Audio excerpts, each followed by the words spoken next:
Our goal is that when somebody comes in here, that through the 10 beers that we always have on tap, everyone can find something that they like. If we make a little bit less, but we can keep the economy going, or be another voice in the economy here, right, then everybody wins. You can go somewhere else and you can experience cool things, or you can stay where you're at and make the place you're at a cool place to be. Hey guys, on this episode of Brewed, we wanted to show you some beers that are rooted in Illinois. Pretty clever, huh? Rooted in Illinois? Yeah. Yeah, they came up with that saying. I'm reading it from the back of the glass. We're at White Oak Brewing in Normal, Illinois. I'm here with Mark and Scott. Fellas, thanks for having us first and foremost. Thanks for coming out. This place is very different, and I mean that in the best possible way. It's one of those great breweries with great local small batch beers, right? Yeah. This is not the biggest operation in central Illinois. Is it the best? I'll let you know in a little bit here. But as far as what you're trying to get done here, what is your mission? What's your reason for doing this, Scott? Well, we came to Normal about 3 years ago with the brewery opened up. Came to Normal from? Well, actually, Where are you from? Came to Normal, like actually from we another didn't come to world? Normal. We were already in Normal. They were in Normal and they thought we should Okay. open a brewery. Okay, I asked the tough questions. So years ago, you thought we should start a brewery. So Brian, one of our other partners in the brewery, had a homebrew store in downtown Bloomington. Okay. Started, I believe, in about 2011. He moved that then out to this building with Mark. So where we're at now used to be a homebrew store? Yes. Homebrew this tap store room- that got turned into... Yeah, this tap room used to be the hop shop. No kidding. That Brian ran then for about 5 years, I believe. Okay. When did you guys move out here then? I don't remember quite the time, but so I was doing some home brewing with Brian, and one day he's like, let's start a brewery. So I was like, okay. So I literally came out and bought this side of the building, and we turned what you see now. This was, like Scott said, a homebrewed supply store. So I have no problem imagining that's exactly how the meeting went. Let's start a brewery. Okay. Yeah. It was just that simple. pretty much was. So you've been homebrewing for a while before you decided to, okay, make a brewery. For a couple years. The beers at White Oak are different from other breweries in that fill in the blank.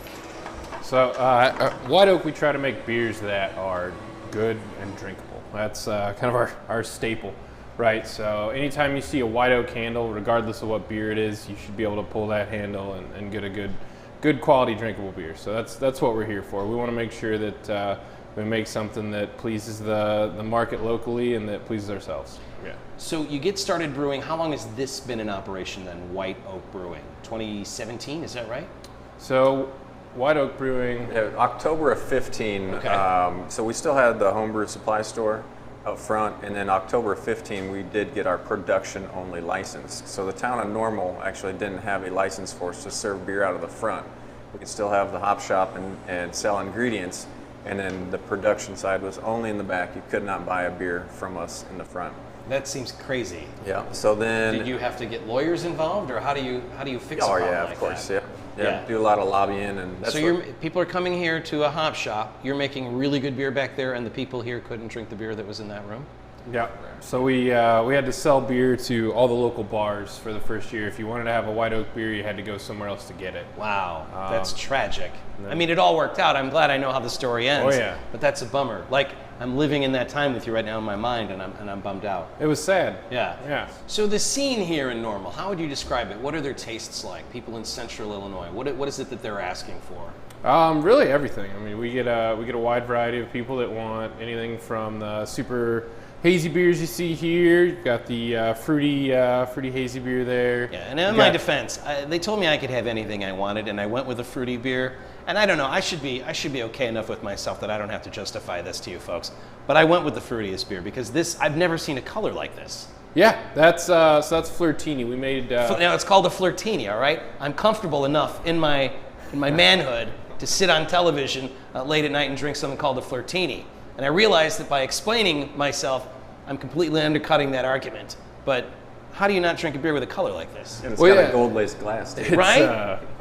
Yeah, it's part of our crayon series. The crayon series, how do you get a color like this? What am I about to drink here? So what we did was we double dry hopped a hazy beer at about 8.5%, and then we added some tart cherries.